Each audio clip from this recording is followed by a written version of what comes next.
గురువారం Bangladesh liberation war అర్ధ శతాబ్దం పూర్తి చేసుకున్న సందర్భాన్ని పురస్కరించుకొని కాంగ్రెస్ పార్టీ ఆధ్వర్యంలో విజయ్ దివాస్ కార్యక్రమం నిర్వహించారు। ఈ సందర్భంగా శ్రీనగర్లోని ఇందిరాగాంధీ విగ్రహానికి మంచిర్యాల జిల్లా కాంగ్రెస్ పార్టీ అధ్యక్షురాలు శ్రీమతి కొక్కిరాల సురేఖ ఆధ్వర్యంలో కాంగ్రెస్ పార్టీ శ్రేణులు పూలమాలలు వేసి అంజలి ఘటించారు।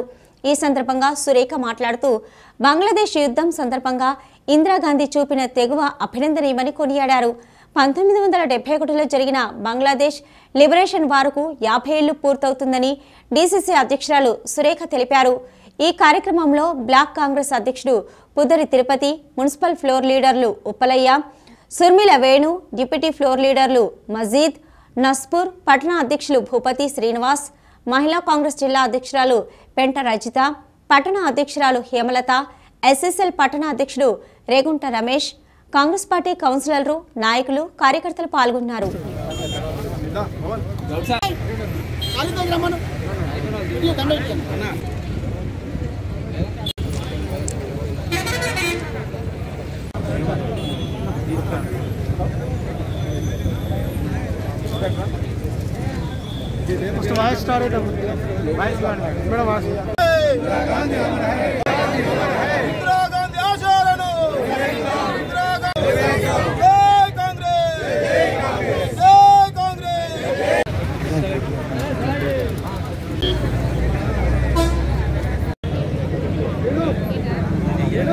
సరిగ్గా 50 సంవత్సరాల క్రితం పాకిస్తాన్లో అంతర్యుద్ధం చెలరేగి తూర్పు పాకిస్తానీ ఉర్దూ మాట్లాడే పాకిస్తాన్ పశ్చిమ పాకిస్తాన్ మీద తిరుగుబాటు చేసి ఒక స్వతంత్ర దేశంగా అప్పటి భారత ప్రధానమంత్రి ఇందిరాగాంధీ గారి సహకారాలతోనే ఆవిర్భవించడం జరిగింది।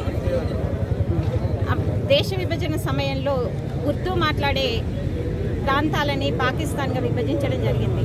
అందులో భాగంగా ఈ రోజున్న పాకిస్తాన్ పశ్చిమ పాకిస్తాన్ అలాగే బెంగాల్లో సగభాగం తూర్పు పాకిస్తాన్గా విభజించడం జరిగింది। అయితే ఉర్దూ మాట్లాడే పశ్చిమ పాకిస్తానీలు బెంగాలీల మీద పెత్తనం చేయడం, వాళ్ళను తీవ్రమైన అణచివేత గురి చేయడం, వాళ్ళని చిన్నచూపు చూడడంతో బంగ్లాదేశ్లో ఒక అంతర్యుద్ధం అనేది చెలరేగింది। అప్పటి పరిస్థితుల్లో బంగ్లాదేశ్ నాయకుడైన ముజిబుర్ రెహమాన్ గారు ఎలక్షన్లలో గెలుపొందినా కూడా పాకిస్తాన్కి సంబంధించిన యాహ్యా ఖాన్ గారు ఆయనని అక్రమంగా అరెస్ట్ చేసి పాకిస్తాన్ జైలుకి తరలించడం జరిగింది। అయితే బంగ్లాదేశ్ మొత్తం మీద పెద్దగా తిరుగుబాటు అనేది అంతర్యుద్ధం అనేది మొదలైంది। అప్పటి పరిస్థితుల్లో దాదాపు 1 కోటి మంది తూర్పు పాకిస్తాన్కి చెందిన వాళ్ళు భారతదేశానికి శరణార్థులుగా రావడం జరిగింది। ఇందిరాగాంధీ గారు వెంటనే స్పందించి ఆవిడ సాహసోపేతమైన నిర్ణయం తీసుకొని తూర్పు పాకిస్తాన్ వాళ్ళకి ఆర్థికంగా సైనికంగా కూడా సహాయ సహకారాలు అందించి పాకిస్తాన్తో జరిగిన యుద్ధంలో విజయం సాధించి బంగ్లాదేశ్ని ఒక స్వతంత్ర దేశంగా అవతరించడం కోసం ఇందిరాగాంధీ గారు కృషి చేయడం జరిగింది। అయితే సరిగ్గా 50 సంవత్సరాలు నిండిన ఈ సందర్భంగా ఉక్కు మహిళ ఇందిరాగాంధీ గారు ఇప్పటి వరకు భారతదేశ ప్రధానులు ఎవ్వరు కూడా ఇంత సాహసోపేతమైన నిర్ణయాలు తీసుకోలేదు।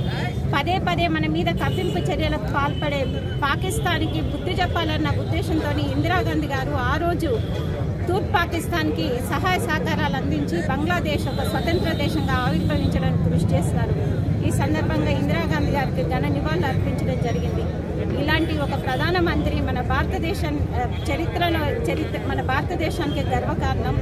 చరిత్రలో అంటే ఇట్లాంటి మరొక నాయకురాలు మాత్రం ఇంకా మళ్ళీ తిరిగి పుడతారు అన్న నమ్మకం లేదు।